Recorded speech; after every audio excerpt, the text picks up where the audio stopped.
మరోవైపు outsourcing contract ఉద్యోగస్తులకు ప్రభుత్వ పథకాలు వర్తింప చేస్తానని హామీ ఇచ్చాడు. అసలు ఆ ఇచ్చే పథకాలే అరకొర. సూపర్ 6లు సూపర్ 7లు గాలికి ఎగిరిపోయినాయి. మా పథకాలు అన్నీ రద్దయిపోయినాయి. ఆ ఇచ్చేటివి అరకొర. వాటిలో కూడా వీళ్ళకి అవుట్సోర్సింగ్ వాళ్ళకి ఇవ్వడానికి కాంట్రాక్ట్ అవుట్సోర్సింగ్ వాళ్ళకి ఇవ్వడానికి ఈయనకు మనసు రావడంలా. అధికారంలోకి రాగానే వాలంటీర్లకు ఇచ్చే జీతం 5,000 కాదు 10,000కి పెంచుతానన్నాడు. ఎన్నికలప్పుడు వాళ్ళని ఆశ పెట్టినాడు, వాళ్ళను వాడుకున్నాడు, ఉపయోగించుకున్నాడు, కుట్రబడినాడు. ఎన్నికలు అయిపోయిన తర్వాత రోడ్డు మీద పడేసినాడు. 5,000 10,000 పెంచడం కదా దేవుడు ఎరుగు.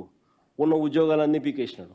2,66,000 మందిని రోడ్డును పడేసినాడు. మేము అధికారంలోకి వచ్చిన వారం రోజుల్లోనే ఐఆర్ వారం రోజుల్లోనే ఉద్యోగస్తుల జీతాలు పెంచినాం ఐఆర్ మే 30 2019 ప్రమాణ స్వీకారం చేస్తే జూన్ 8న 27% ఐఆర్ ఇచ్చాం. ఐఆర్ ప్రకటించి జూలై 1 నుంచి అమలు చేశాం. అది ఉద్యోగస్తుల మీద మాకున్న కమిట్మెంట్. అధికారంలోకి వచ్చిన వెంటనే